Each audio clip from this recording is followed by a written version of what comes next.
हैं बशार अल असद के फरार होने के बाद। पूरी दुनिया तो इसके ऊपर नजर रखे हुए है, मगर इजराइल कहीं और पर ही नजर रखे हुए है। और इजराइल जहां पर नजर रखे हुए है वहां पर वो कार्रवाइयां भी कर रहा है और दुनिया खामोश है।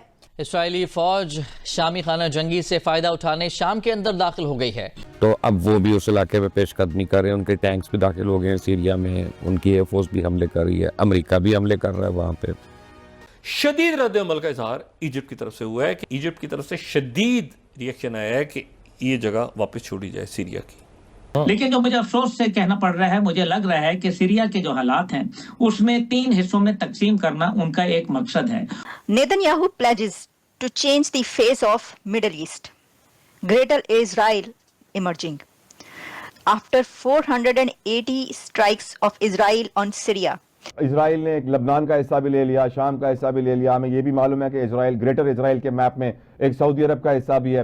इसराइल की दिली मुराद बराई। इसराइल अपनी सिक्योरिटी के नाम पर शाम पर सैकड़ों हमले कर चुका है। मुतादिद हवाई अड्डों, फौजी तंसीबात और इमारतों को मलबे का ढेर बना दिया। हमले के बाद मुतादिद इमारतों में आग लग गई। इसराइली वजीर दफा इसराइल कैट्स ने शामी बहरी फ्लीट को तबाह करने की तस्दीक कर दी। इसराइली फौजें बफर जोन में अपना कब्जा मुस्तहकम बना रही हैं और दूसरी तरफ इसराइली फौजें दमिश्क के नवाह तक भी पहुँच चुकी हैं। इसराइल का कहना है कि ईरानी मफादात पर भी कारी ज़रब लगा दी गई। बरतानवी वजीर खारजा डेविड लेमी का कहना है कि इसराइल को अपने दिफा के लिए शाम पर हमलों का हक है। कतर, इराक और सऊदी अरब ने गोलान की पहाड़ियों पर इसराइली कब्जे की मजम्मत की। अक़वाम मुत्तहिदा ने भी इस अमल को 1974 के मुआहदे की खिलाफवर्जी करार दिया। लोगों को क्या एक बार फिर पाकिस्तान एयरफोर्स के पायलटों की ज़रूरत पड़ गई है कि अब हमारे अरब ममालिक में शेर जाएं और इसराइल को रोकें, क्योंकि इसराइल तो एक के बाद एक हमला करता जा रहा है और इस्लामी मुल्कों को तबाह करता जा रहा है।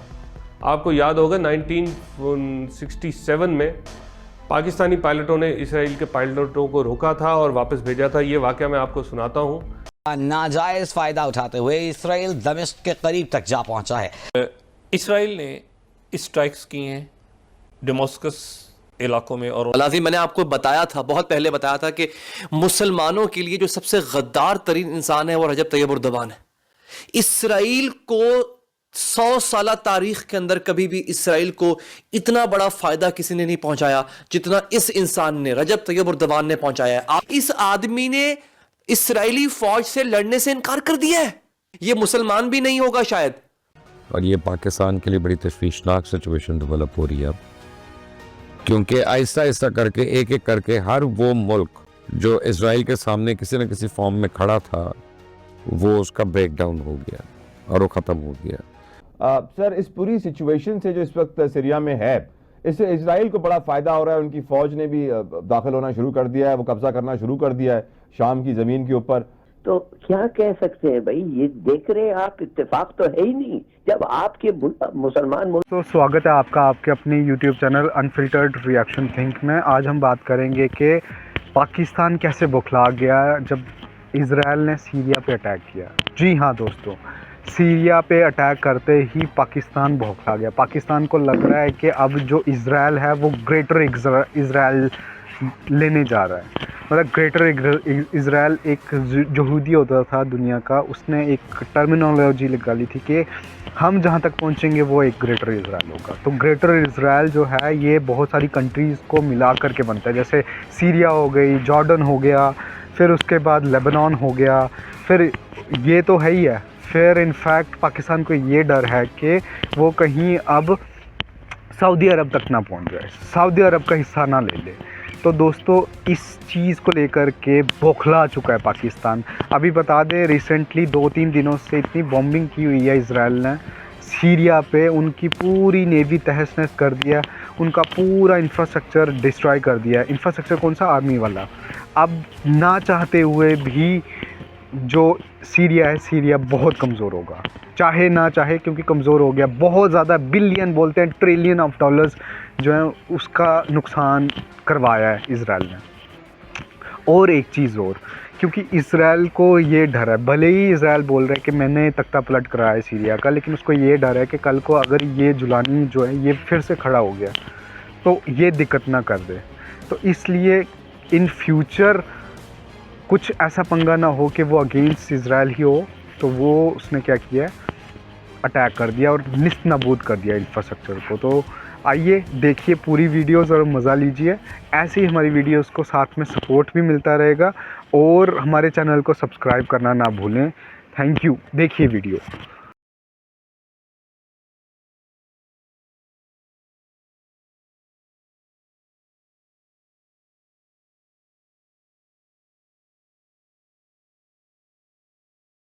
स्ट्राइक्स की हैं दमिश्क के करीबी इलाकों में, और उन्होंने कहा है कि यहाँ पे जो स्ट्रेटेजिक वेपन्स थे, डिपोज, हमें ख़तरा ये था कि ये कहीं किसी इंतहा पसंद के हाथ ना लग जाएं, केमिकल वेपन्स और रॉकेट्स, और ये हम उनको तबाह करने के लिए उन्होंने काफ़ी बॉम्बिंग की है, जिसको अब हरकत तहरीर शाम की तरफ से कहा गया है कि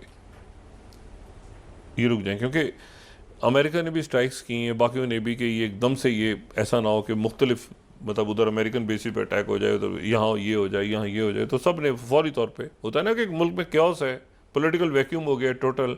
बशार अल असद साहब अपना मतलब कुछ बात भी नहीं की, अपने अवाम से खिताब भी नहीं किया, निकल गए, बस कुछ भी नहीं किया उन्होंने। और इनकी जो बेगम साहिबा हैं ये मतलब बरतानवी शहरी, और इन्होंने बहुत मिसयूज़ किया पावर इनकी, क्योंकि वो सैंक्शंस भी लग गई। तो इनकी वाइफ, चूँकि मैंने बताया था ये वहाँ पे ऑप्थेल्मोलॉजिस्ट थे, तो ये इनकी वाइफ चूँकि दोहरी शहरी रखती थी, तो उन्होंने बहुत फिर सैंक्शंस के बावजूद जो है ना, जब सैंक्शंस लगी सीरिया पे, तो इनकी वाइफ के थ्रू सारा पैसा आगे पीछे, वो बहुत इनकी फैमिली, मैंने पहले भी कहा था कि कोई अच्छे अल्फाज में इनको याद नहीं करेगा। था बहुत पहले बताया था कि मुसलमानों के लिए जो सबसे गद्दार तरीन इंसान है वो रजब तैयब उर्दवान है। इसराइल को 100 साल तारीख के अंदर कभी भी इसराइल को इतना बड़ा फायदा किसी ने नहीं पहुंचाया जितना इस इंसान ने, रजब तैयब उर्दवान ने पहुंचाया है। आपको पता है इस वक्त हो क्या रहा है? शाम के अंदर इस वक्त इसराइल घुस चुका हुआ है।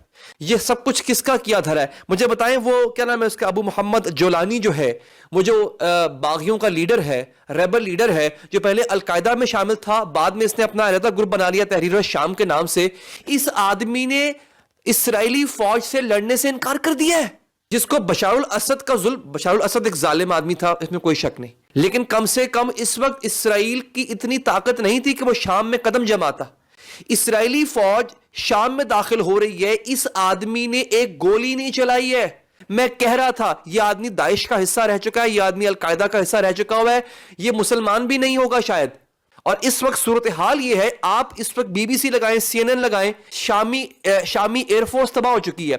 कल रात जो लत्ताकिया एक शहर है शाम का, जो कि जिसकी तारीख है 400 साल पुरानी तारीख है शहर की, वहां पे 300 हमले किए। इस वक्त भी इसराइल शाम पे बमबारी कर रहा है। मुझे एक बात बताएं कि अब गवर्नमेंट बिल्डिंग्स पे मिसाइल क्यों मारे जा रहे हैं? इसराइल क्यों मिसाइल मार रहा है हुकूमती बिल्डिंग्स के ऊपर? समझ से बाहर है। और ये जो जोलानी है, ये जो बागियों का लीडर था, ये लड़ क्यों नहीं रहा? इस वक्त जो बफर जोन था ना शाम और इसराइल का, कल रात वो फतह कर लिया इसराइल ने। अब खबर ये आ रही है कि दमिश्क से सिर्फ 19 किलोमीटर की दूरी पर रह गई है इसराइली फौज। ये हो क्या रहा है? शाम पे इसराइल का बाकायदा कब्जा हो चुका हुआ है। और ये सारा प्लान किसका था दोस्तों? ये सारा प्लान था तुर्की के सदर रजब तैयब उर्दवान का। इस आदमी ने अपने एक पाव गोश्त के लिए पूरा ऊंट कुर्बान कर दिया। ये जो खासतौर पे पाकिस्तानियों से मुखातिब हूं, ये जो आपको अर्तुगरुल ड्रामा दिखा के आप लोग तुर्की के गीत गाने लग गए थे ना, ये किया इस आदमी ने मुसलमान उम्मत के साथ। मुझे तो अजीब गुस्सा आ रहा है, आप यकीन कीजिए। आपको बताता हूं कि हो क्या क्या। ये रशिया के एक फिलोसोफर है, उनका नाम है अलेक्जेंडर ड्यूजन। इनका अभी अभी एक स्टेटमेंट आया, फिलोसोफर है, बहुत बड़ा नाम है। वो कहता है कि Syria was a trap for Erdogan, he made a strategic mistake. इसने बहुत बड़ी गलती, स्ट्रेटेजिक मिस्टेक की है। ही बिट्रेड रशिया, इसने रशिया का धोखा दिया।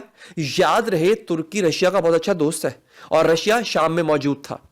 ही बिट्रेड ईरान, ईरान को धोखा दिया। He was doomed and now the end of Turkey has begin. और अब तुर्की के इख्तिताम का आगाज हो चुका है। दोस्तों आपको पता है ना, ग्रेटर इसराइल में तुर्की भी शामिल है, लेकिन उसका पहला पड़ाव था शाम, शाम फतह कर लिया, अगला पड़ाव होगा इराक। इस आदमी ने किया क्या है? रजब तैयब उर्दवान ने जो मुसलमानों की पीठ में छुरा घोंपा है नाज़रीन।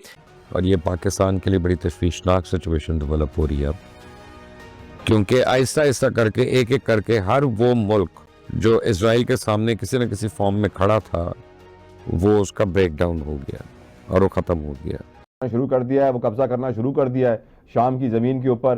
तो क्या कह सकते हैं भाई, ये देख रहे आप, इत्तेफाक तो है ही नहीं। जब आपके मुसलमान मुल्कों का उम्मा का इत्तेफाक नहीं है तो कौन कह सकता है क्या नहीं हो सकता है। ये जो खास तौर पे पाकिस्तानियों से मुखातिब हूं, ये जो आपको अर्तुगरुल ड्रामा दिखा के आप लोग तुर्की के गीत गाने लग गए थे ना, ये किया इस आदमी ने मुसलमान उम्मत के साथ। दारुल हुकूमत पर कब्जे के बाद तंजीम है तहरीरुल शाम के सरबराह ने वजीर आजम मोहम्मद गाजी जलाली को ही सरकारी अमूर संभालने की हिदायत की। हेलो दोस्तों, स्वागत है आप सभी का APN चैनल